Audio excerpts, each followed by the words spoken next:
I'm here to tell you, honey, that I'm bad to the bone, bad to the bone, bad to the bone. All right, Billy Cunningham, live from the House Speaker John Boehner, brought to you by Dr. Claude Hobeika of the Ear Medical Center, John, and 700 WLW. And John Boehner, welcome to the Bill Cunningham Show. I'm glad to be hosting you in my office. Yeah, when I look at you, I laugh. When you look at me, you laugh, don't you? Well, we've seen a lot of each other over the last 30 years. And it's funny. And here we are. Here we are. How did this happen? Can someone tell me? God works in mysterious ways. It's unbelievable. All right, let's talk about some of the issues with your permission. Right now, America is in a fiscal crisis by any objective standard. And USA Today this week has this chart up that talks about where we were in the last 10 years, and it's unspeakable. And Jim DeMint has written a column for USA Today this week in which he talks about, in 1990, which was about when you first came to the Congress, the debt at that point was $3 trillion in 1990. Here we are, a short 20 years later, and it's at $14 trillion on its way to $20 trillion. We didn't build infrastructure. We didn't build highway systems. We didn't make the bridge of the 21st century. What we did was just waste the money. And you were here for a lot of that. And I think you bear some small responsibility for what's happened. Since it was our generation that caused this, will it be our generation that solves it? It should be. And I think there's no limit to the amount of money that this Congress is willing to spend, willing to cut. And I think we have to understand that all of this spending, all of this deficit spending is causing job creators in America to hold back. I think business people around the country, investors in our country, are looking to see if Congress is going to right the ship and begin to scale back spending so that we can only have as much government as we can afford. Now, WorldNet Daily and others, I monitor websites constantly, and they're saying don't let House Republicans fail to keep their promises. There's all these stuff I'm reading on Drudge Report, Newsmax, WorldNet Daily, that you're going weak. That Ryan is only $32 billion. Corey tells me it's $75 billion. Rand Paul says $500 billion. You control it. You're the speaker. You're second in line to the presidency. And you can do whatever you want to do. Now, you may have problems down the street. But nonetheless, do you agree more with Rand Paul or with Paul Ryan? Well, I think there's a lot of spending that needs to be cut. This first step is funding the government from March 4th through September 30th. We committed in the Pledge to America we cut $100 billion. And if you look at what's left of this fiscal year, it'll be $100 billion on an annual basis based on what the president proposed to spend last September. We're going to meet our goal and meet our commitment. As a matter of fact, I would argue that we're going to far exceed what we promised the American people in terms of our willingness to cut spending. And we're going to send it over to the Senate. And I'm hopeful that Senator McConnell, Rand Paul, and others are going to work over there to try to get those things passed. I like to wax philosophical for a moment. Oh, really? Not you, Willie, never. When I was here 16 years ago, and you helped set that up with Newt Gingrich, there was a sense that the Newtster was the head of the revolution. He was the guy who was advocating the contract with America, and you stood right behind him. You were like a much younger man at that time. I had a front row seat. You were right there. And he was head of the revolution. Is John Boehner head of the revolution, or are you trying to control the Tea Party revolution? No, what I'm doing is I'm the leader of our party in the House, but I see myself as a consensus builder. What I'm trying to do is bring all these different factions and all these different voices and try to make sure that we're moving toward a smaller, less costly, and more accountable government.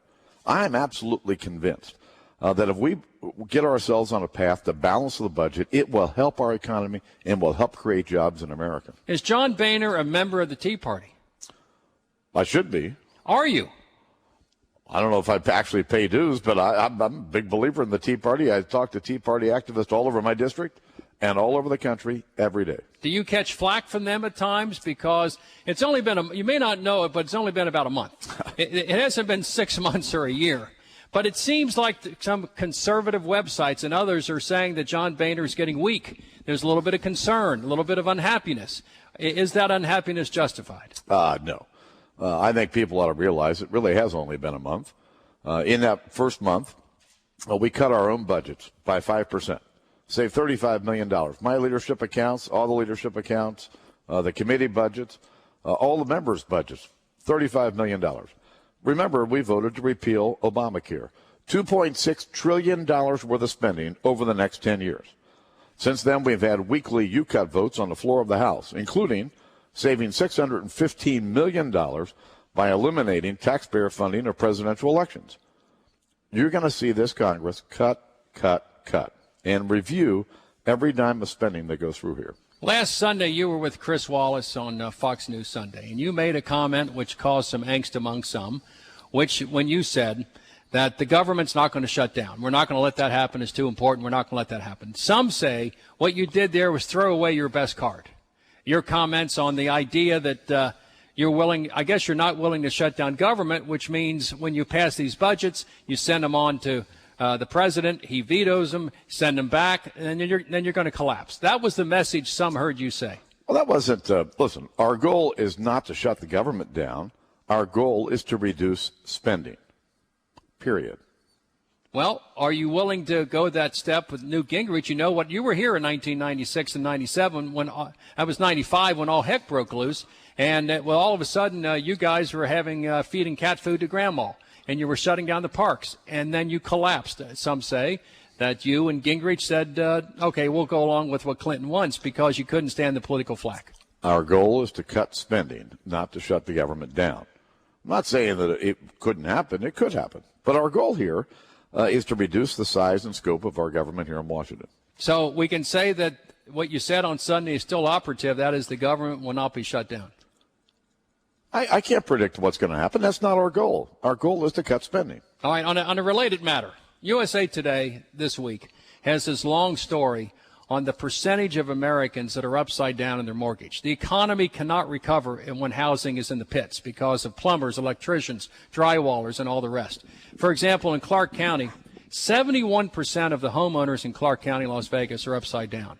Ohio, Kentucky, Indiana, the number is about 40% of us have homes that are worth less than the mortgages.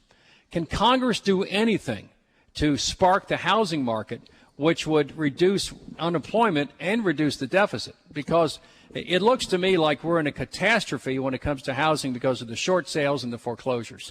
What we need to do is reduce spending. Reducing spending will create jobs. The more jobs we have, the better our economy is doing. And guess what? More people will be able to afford a home. And when you get more people in the market to buy a home, it'll drive the prices up. But we've got to have more people working in America for that to happen.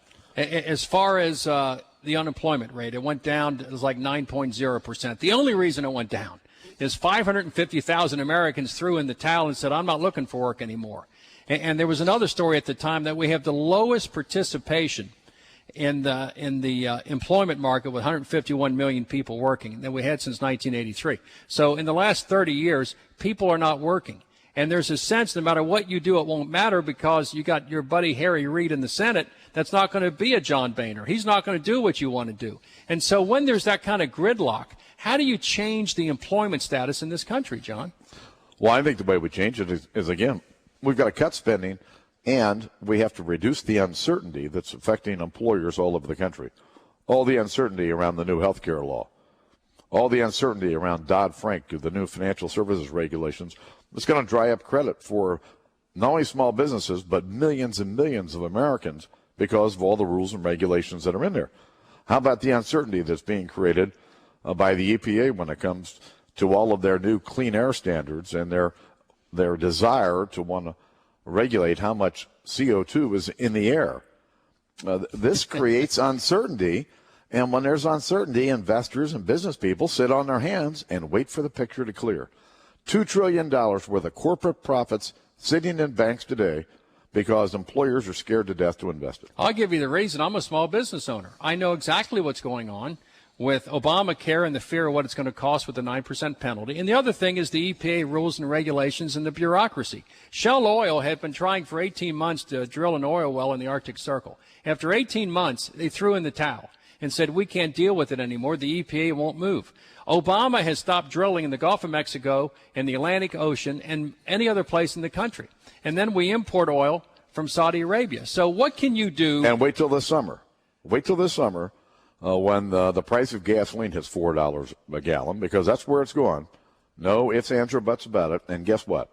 The American people get re-engaged in the fight for an all-of-the-above energy strategy. We've been working on this.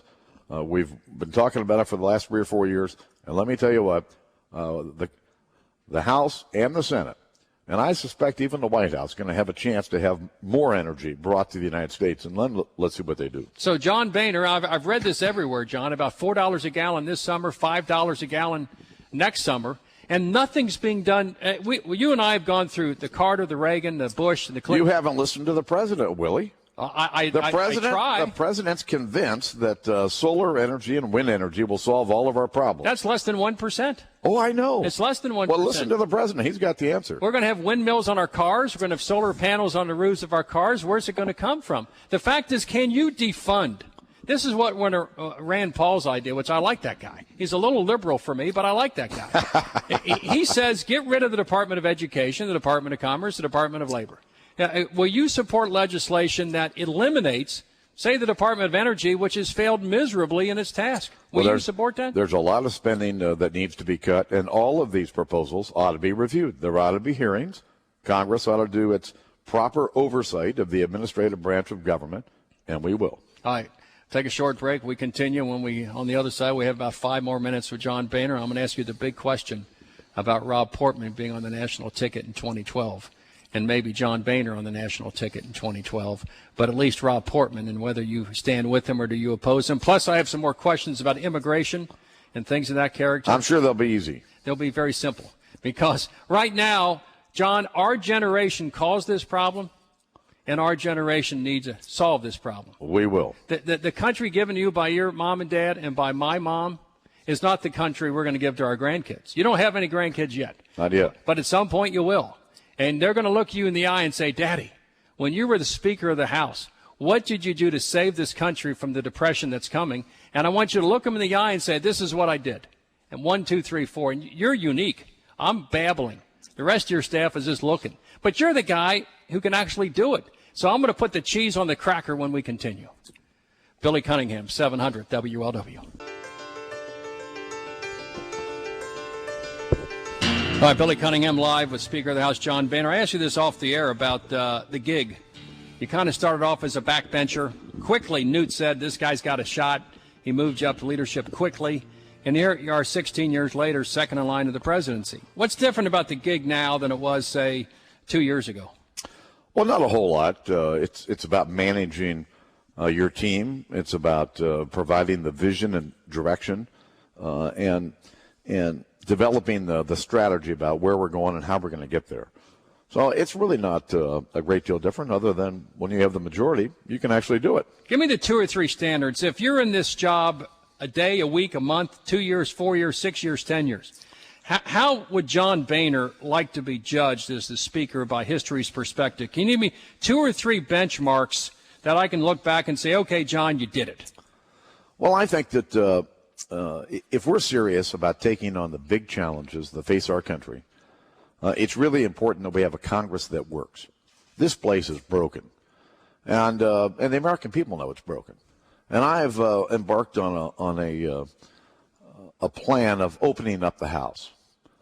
Forcing work back into the committees, rebuilding the committee structure, having real oversight, and I think that if I'm correct, this will bring the two parties actually a bit closer. We'll melt some of the partisan divide that we've seen build up in this institution over the 20 years that I've been here, and I think that you'll see more legislation done on a bipartisan basis. I think that the rancor will come down. And the American people will see it, and I frankly think we'll see it pretty soon. How about a financial benchmark? Because that's an amorphous term. Go along, get along. Can you give me a balanced budget? Can you say to me in 4, 6 years, or maybe 1 year? Give me a number. Willie, remember, you just kind of brushed aside my number one objective. Well, I mean, but if you we're can't serious, judge that. If we're serious about having an institution that works. If we're serious about taking on the big challenges, you've got to have an institution where people can work together to accomplish these things. When it comes to spending money, we've got to get a plan to balance the budget and to pay off the debt. This is not going to be easy. We're going to have cuts here in discretionary spending over the next couple of weeks. You'll see us in March begin to work on some of what we call mandatory spending programs. But we've got to get serious about the entitlement programs, the big ones, Social Security, Medicare, and Medicaid. These programs are not sustainable in their current form. And I've said it to anybody who will listen. It's time for us as Americans to have an adult conversation with each other about the big challenges that face us. Are you willing to do what's politically unpopular if it means your job? For example, I'm going to do the right thing every day for the American people. Well, what if it means raising the retirement age to 68 or 70? What if it means... I am going to do the right thing every day for the American people. I am not worried about my job. You could give it up tomorrow. If you do what is right for the country, even if it's politically unpopular and you're kicked out of office, you're embarrassed and ridiculed and you're gone. I'm going to do the right thing every day. I didn't come here to be a congressman. I came here to do something. I don't need to be the Speaker of the House because I need some big fancy title. I want this job to lead an effort to do the right things for the American people. And the right thing means cutting spending. It sure does. And it means cutting the growth of the entitlements. And it means cutting defense. Why do we have 850 military bases in 130 different countries? We can't afford it. If we can afford it, do it. But I say bring home the boys from Iraq, bring home the boys from Afghanistan, shut down the military-industrial complex that Eisenhower argued about. I say bring home American soldiers, John. Bring them home. Bill, the number one job of our government is to protect the American people. And all of our efforts in the Pentagon and the Department of Defense are geared toward securing our country. This is an important obligation, and we got to be careful.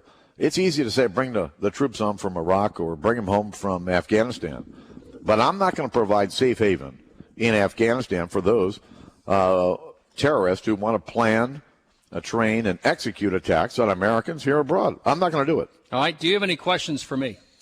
How's your golf game? You know, I haven't played in several months, and I don't know how my golf game is, but I could probably still beat you. I do want to say congratulations on your free throw contest. I took Byron Larkin to task when I was at the Xavier Temple basketball game. Boy, you made 10 in a row, and he missed the second one. Yeah, no, he was done. I know. See, Larkin can't shoot. Bobby Brandon can't shoot. Those guys, they were slashers and bangers. They weren't shooters.